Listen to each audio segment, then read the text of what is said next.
4 years ago, I came out as transgender while serving as student body president in college.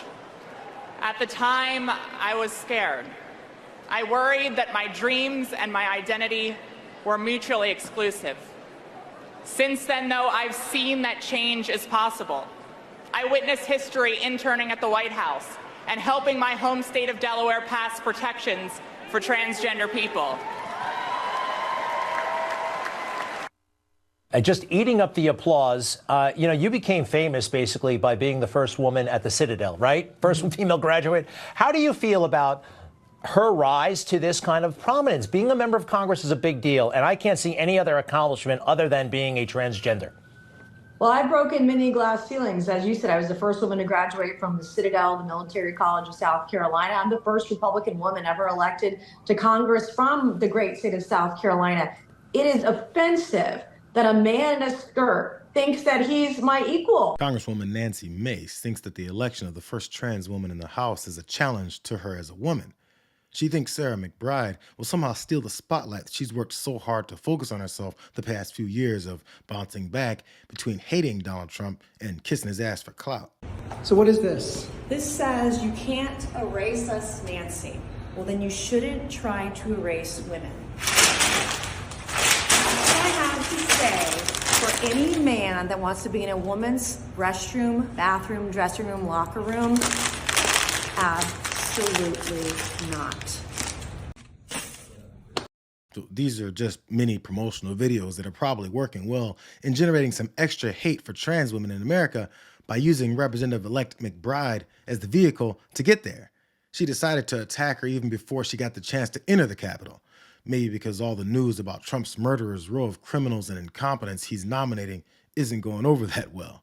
So when Elizabeth Landers asked Mace why she isn't focusing on her constituents' issues, she got Boeing is laying off several hundred employees at the beginning of the year.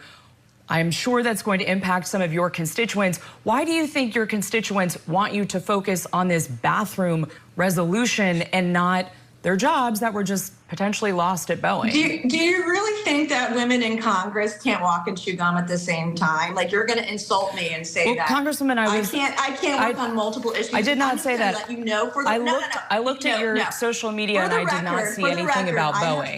Have you put out a statement about Boeing? I have filed almost 100 bills since I became a member of Congress. Women can do more than one thing at once. I'm going to protect women. Of course we can. I'm going to protect jobs. I'm going to call out Republicans and Democrats alike when they do stupid things like spend more than we can afford. Both Republicans and Democrats are the reason that inflation is so high today. I'm not going to be insulted by your left-wing talking points. Unsurprisingly, Nancy Mace was offended by a question regarding a very important issue that affects her constituents, and she tried to shout over the anchor that clearly pointed out that even though she can walk and chew gum at the same time, Mace is only chewing the gum. Congresswoman, I am giving you the chance to address the Boeing layoffs here. Have you posted anything about that? Have you made any comments about that publicly? What are you going to do for your constituents about that? I looked on your social media. I did not see anything regarding the Boeing layoffs, and I'm sure that is going to impact people in the Palmetto State in South Carolina.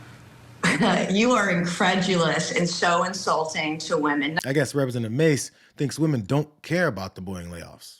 You know, these are the kinds of calm, policy-based questions that need to be asked to MAGA surrogates who are jostling for positions closer to Trump's feet, completely forgetting that they still have to act like they care about their responsibility to their voters. Mace being exposed on that front seems to be what pissed her off. I wonder, do most people that are convinced that every trans woman using the restroom is out to assault the women in there, did they hatch this years-long plan the day that they began their transition? Since they think these folks are just men with assault on their minds, why don't they think that these men would just walk into a women's public restroom straight up? The same way Donald Trump did when he didn't put on a dress before he waltzed into the dressing room of Miss USA's contestants. He just came strolling right in. There was no second to put a robe on or any sort of clothing or anything. Some girls were topless, other girls were naked.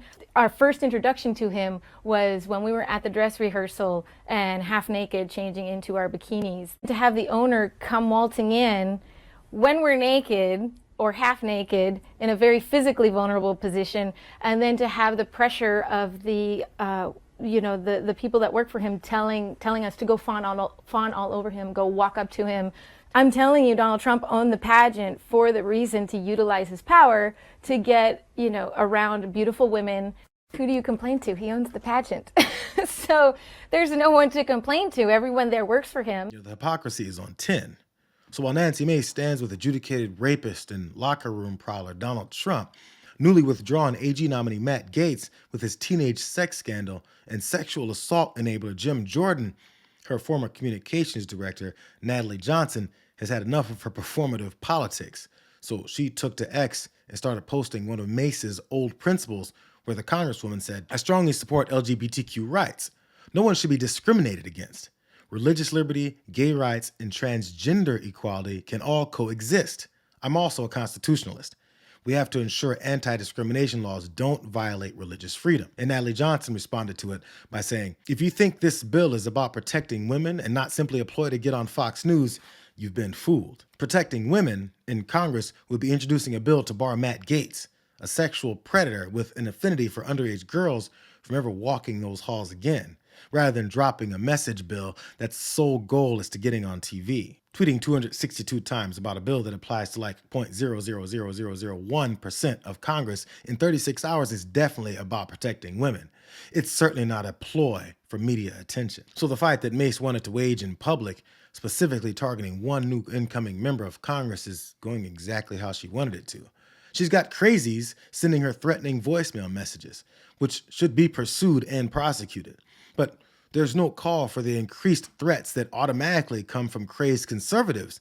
They hate Representative McBride for being who she is because Mace decided to accuse her of premeditated assault. She did talk about the toll that it's taken on her, though. "I've lost almost 30 pounds in the last 12 months due to PTSD from a deeply traumatic event.